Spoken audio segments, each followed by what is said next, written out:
Assalamualaikum warahmatullahi wabarakatuh. Selamat siang pemirsa YouTube di channel Oreng Madura. Ya, berjumpa kembali dengan saya Marmuci Kotokelkot. Dalam pembahasan kita masih dalam pembahasan seputaran gangguan penyakit asam lambung, GERD, anxiety psikosomatis. Baik, sebelum itu saya mengucapkan selamat Hari Raya Idul Fitri 1444 Hijriah yang bertepatan pada hari Sabtu ya. Telah kita lalui bersama-sama. Semoga di hari yang fitri ini kita dan keluarga kita dan juga seluruh kaum muslimin muslimat rahimakumullah menuju kehidupan yang lebih baik lagi di masa depannya. Ya, untuk kedepannya kita akan menuju kehidupan yang lebih baik lagi dari kehidupan yang sebelumnya. Amin ya rabbal alamin. Allahu akbar, Allahu akbar, Allahu akbar. La ilaha illallah, Allahu akbar. Allahu akbar walillahil hamd. Allahu akbar kabiran walhamdulillahi katsira wa subhanallahi bukratan wa asila. La ilaha illallah wa la na'budu illa iyyah mukhlisina lahuddin walau karihal kafirun. La ilaha illallah wahdah sadaqa wa'dah wa nasara 'abdah wa a'azza jundahu wa hazamal ahzaba wahdah. La ilaha illallah, Allahu akbar, Allahu akbar walillahil hamd. Ya pemirsa, saya ucapkan sekali lagi ya, selamat Hari Raya Idul Fitri 1444 Hijriah ya. Semoga di hari yang fitri ini kita menuju kehidupan yang lebih baik lagi dari kehidupan yang sebelumnya. Amin, amin, ya rabbal alamin. Dan semoga amal ibadah puasa kita yang kita laksanakan selama 1 bulan di bulan suci Ramadan yang telah kita lalui ya, semoga diterima diterima oleh Allah Subhanahu wa taala. Amin, amin, ya rabbal alamin. Ya pemirsa, pembahasan kita kali ini ya mengenai panas di dada ya, panas di dada. Terus terkadang kita merasakan sakit di ulu hati dan juga sakit kepala di bagian dalam ya, dan juga terkadang merasakan kejang di apa ini namanya ya? Ya di belakang leher ini apa namanya itu ya? Yaitu kadang-kadang ada urat-urat kejang ya. Itu biasanya terjadi karena asam lambung kita sedang naik pemirsa. Dan juga yang terjadi pada saya itu, kalau asam lambung saya naik, pastinya saya akan merasakan sensasi yang seperti itu. Dan juga ya, bukan hanya itu aja, saya merasakan itu kayak apa itu, kayak ngambang ya.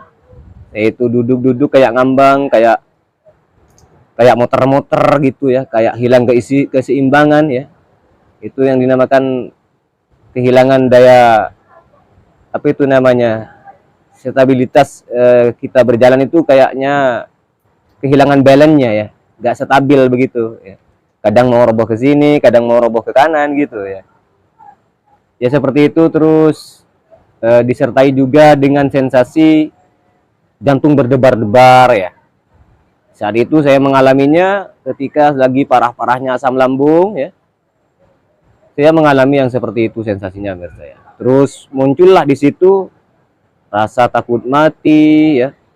Terus juga jantung berdebar-debar ya, panik attack ya. Terus di telapak tangan ini kedua-duanya ini terasa diiris-iris pakai pisau itu ya. Terus sakit di bagian perut bagian atas, bagian kanan kiri berpindah-pindah semuanya. Terus sakit di bagian belikat kanan kiri semuanya ya, nyilu-nyilu ya. Terus di kedua telapak kaki saya ini juga seperti itu pemirsa. Ya pokoknya gak enak banget lah ketika kita masih dilanda yang sedang parah-parahnya penyakit asam lambung berat ini. Terus ya kadang merasa ngap ya, rasa ngap atau bernapas kayak pendek begitu ya. Seperti rasanya itu orang kayak kena sesak napas gitu, tapi kenyataannya enggak gitu, hanya rasanya saja begitu. Yang saya rasakan seperti itu yang waktu masih parah-parahnya menurut saya. Namun alhamdulillah semuanya itu bisa teratasi dengan saya melakukan terapi dan juga minum obat dari dokter. Obat yang saya minum waktu itu ya obatnya ya dari dokter hanya omeprazol menurut saya. Terus ada 2 obat lagi untuk mengobati infeksi di lambung saya begitu. Nggak tahu namanya, saya lupa, pokoknya itu dikasih ke saya minum sampai obat itu sampai habis. Obatnya itu sampai habis menurut saya.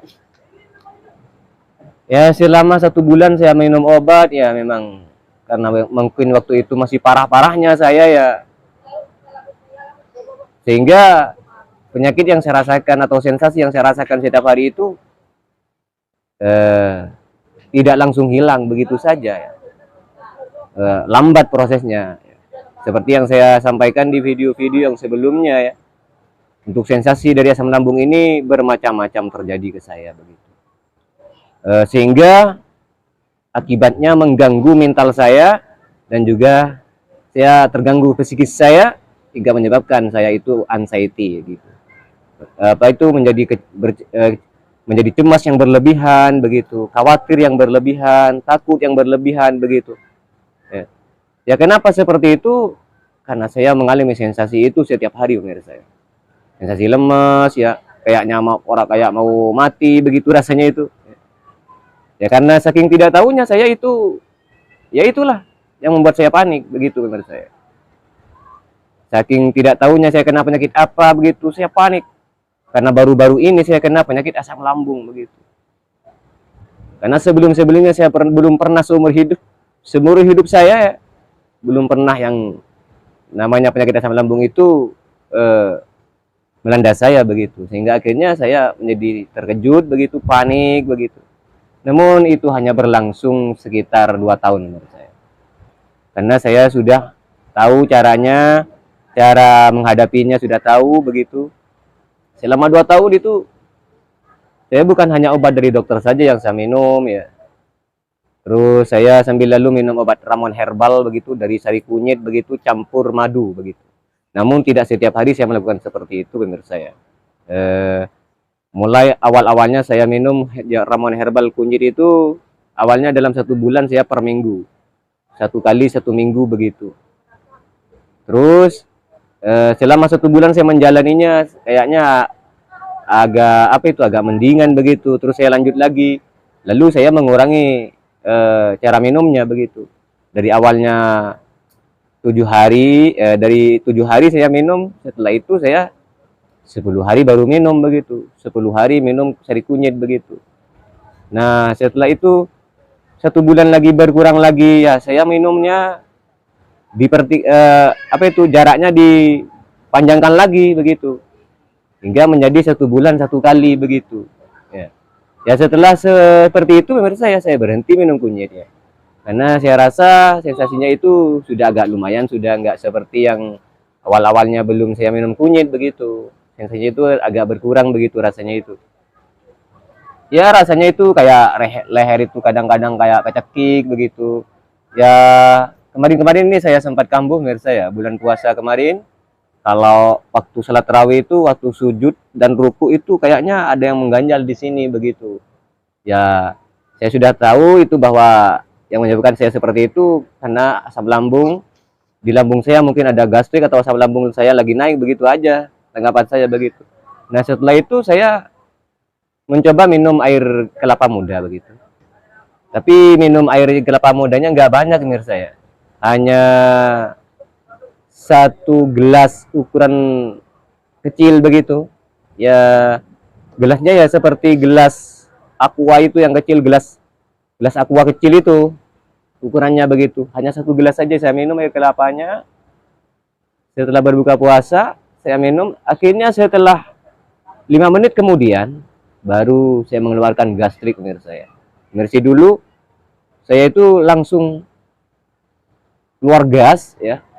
Gasnya itu panjang banget. Tut gitu ya. Sehingga setelah itu saya merasa ringan mir saya. Perut yang awal-awalnya kayak begah itu, terus yang kalau sholat itu kalau waktu ruku dan sujudnya itu kayak mengganjal di sini nggak ada lagi gitu. Jadi saya mulai mengerti, wah ternyata yang kemarin-kemarin saya merasakan seperti itu, kata saya, jadi itu karena adanya angin di dalam lambung saya begitu. Langsung saya memprediksi seperti itu. Ya, kenapa kok sekarang setelah keluar gas yang panjang kok nggak ada lagi begitu, kata saya. Ya mungkin di situ gitu. Yang menyebabkan saya mengganjal di leher begitu. Ya, mungkin ada gastrik di dalam lambung saya begitu. Nah setelah itu nggak ada, setelah kentut yang panjang itu nggak ada lagi yang mengganjal mir saya. Nggak ada yang apa itu, nggak ada yang sakit di sini gitu. Kalau ruku dan sujudnya itu biasa-biasa aja begitu, normal begitu. Ya jadi mungkin penyebabnya itu gastrik yang ada di lambung begitu. Ya itu yang terjadi ke saya mir saya. Jadi kalau Anda merasakan sama seperti saya ya mohon untuk bersabar, nggak usah panik. Itu saya sudah sampaikan ya. Saya minum air kelapa sudah bisa keluar gasnya begitu. Tapi saya sarankan ya tidak direkomendasikan untuk air kelapa muda ini. Di kita itu tidak boleh terlalu banyak minumnya dan tidak boleh terlalu sering begitu. Ya. Apalagi yang masih dilanda asam lambung begitu. Ya. Selain itu air kelapa ini manfaatnya banyak mirsa. Tapi untuk penderita asam lambung ya sangat tidak direkomendasikan kalau minumnya terlalu banyak begitu. Atau apa ya? Minumnya terlalu sering begitu ya. Jadi kalau bisa ya minumnya ya apabila kita itu sedang begah begitu ya, sedang merasakan begah atau ada angin di lambung begitu, yang sulit kentut ya boleh kita minum itu begitu. Untuk penderita asam lambung begitu ya, boleh kita coba minum air kelapa dengan ukuran gelas kecil begitu, air kelapa muda begitu. Saya sudah setelah mencobanya, alhamdulillah berhasil menurut saya. Gastrik saya sudah keluar ya, keluar gas ya. Dalam bahasa lainnya kentut begitu ya. Permisi, saya bicara kentut ya. Jadi saya harus jelaskan semuanya ya, biar semua itu lebih jelas ya, untuk kita pahami bersama begitu ya menurut saya. Ya setelah itu ya, setelah kentut panjang begitu, baru saya merasakan ringan begitu. Nggak ada lagi yang mengganjal ketika ruku dan sujud waktu sholat tarawih begitu. Nggak sakit lagi di leher dan tenggorokan ini menurut saya. Awal-awalnya saya panik juga karena kok sekarang ada sensasi baru, kata saya begitu. Ya ternyata itu disebabkan karena masuk angin begitu menurut saya. Karena adanya gas yang menumpuk di lambung saya begitu. Ya cuman itu cara pengobatannya ya. Namun alhamdulillah untuk bulan ini saya bisa berpuasa menurut saya. Walaupun ada puasa yang bolong ya, tapi sudah mampu untuk melakukan puasa saya. Nggak sama seperti yang tahun-tahun sebelumnya begitu. Saya nggak mampu banget begitu, tapi sekarang sudah mampu menurut saya. Alhamdulillah.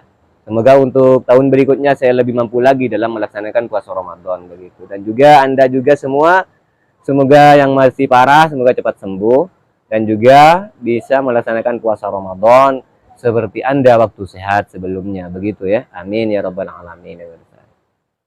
Nah, itu untuk sensasi asam lambung ya. Kalau saya mengalami panas di dada ya itu hanya saya terapi aja, terapi pikiran saya aja, begitu. Ya, menyadari saja begitu bahwa kalau saya mengalami panas di dada itu berarti asam lambung saya lagi naik ke esofagus saya, begitu aja. Kayak nggak minum obat apa-apa, hanya melawan pikiran yang negatif itu saya lawan dengan pikiran yang positif begitu. Ya dengan cara seperti itu tadi menjawab sendiri saya ke dalam hati saya. Wah, ini dada saya panas, ini asam lambung saya lagi naik ke esofagus saya, begitu aja. Nah, setelah itu saya jawab seperti itu ya pelan-pelan begitu. Turun itu yang namanya asam lambung itu. Akhirnya ya 1 hari sudah sembuh begitu. Kadang sekarang ini nggak sampai 1 hari, 2 jam aja udah turun, nggak sakit lagi, nggak panas lagi di dada begitu. Nggak seperti yang kemarin-kemarinnya waktu parah saya, waktu masih anxiety begitu. Karena sekarang sudah pikiran saya itu sudah apa ya, sudah terkontrol begitu, jadi nggak sampai berlarut-larut begitu menurut saya. Nah terus untuk sakit di ulu hati ya, sakit di ulu hati itu tapi saya itu nggak mengalaminya, nggak sering begitu. Dulu waktu masih parah-parahnya ya sering banget ngalami seperti itu, sakit di ulu hati, bahkan di bagian lambung ini ya, di bagian kiri ini juga sering sakit kalau minum air terlalu banyak itu. Ya mungkin waktu itu saya mengalami luka lambung pemirsa ya, yang mengalami luka di bagian lambung, di area lambung mungkin. Karena seperti yang saya sampaikan di video sebelumnya itu, saya sempat BAB hitam seperti aspal itu, sempat 1 kali saya. Terus kencing hitam seperti aspal juga 1 kali saya mengalaminya. Tapi nggak sampai di endoskopi benar saya, alhamdulillah. Hanya diobati saja oleh dokter saya begitu. Ya pemirsa, terus untuk yang sakit-sakit ini yang kayak di tusuk-tusuk oleh jarum, terus terasa diiris-iris pakai pisau ini, kedua telapak tangan ini, terus juga nyilu-nyilu semuanya, tulang-tulang di semua badan ini kayaknya sakit semua menurut saya.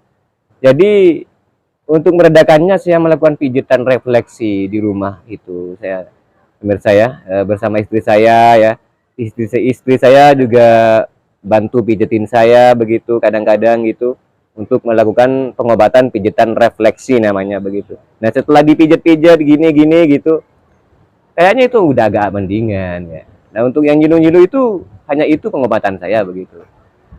Untuk yang nyilu-nyilu di luar ya, bukan di lambung. Untuk di lambungnya ya tadi saya melakukan pengobatan ya, bukan hanya dari obat dokter saya saja begitu, tapi juga melakukan pengobatan dari obat herbal begitu, dengan sari kunyit campur madu begitu. Ya pemirsa, mungkin seperti itu dulu ya pembahasan kita dalam pembahasan sensasi gangguan dari penyakit asam lambung ini ya, yang beribu-ribu sensasi yang kita rasakan ya. Dan semua itu perlu kita ketahui juga bahwa semua sensasi yang kita rasakan dari penyakit asam lambung kita ini tidak akan membahayakan kita tentunya begitu ya. Jadi kita tidak boleh takut dan tetap kuatkan mental Anda agar tetap semangat dalam menghadapi penyakit kita, supaya kita cepat sembuh dan segera berpindah dari yang mengalami sensasi ini, segera berpindah menjadi orang yang normal lagi begitu ya. Nggak menjadi orang yang takut, dan nggak menjadi orang yang penakut begitu ya. Karena kita sudah tahu cara menghadapi dari sensasi asam lambung GERD ini begitu ya. Oke pemirsa, mungkin sampai di situ dulu. Saya Marmuki Kota Pelkot mengucapkan selamat Hari Raya Idul Fitri. Mohon maaf lahir dan batin. Semoga kita semua bisa menjadi orang yang lebih baik dari tahun yang sebelumnya begitu. Amin amin ya rabbal alamin. Akhirnya wassalamualaikum warahmatullahi wabarakatuh.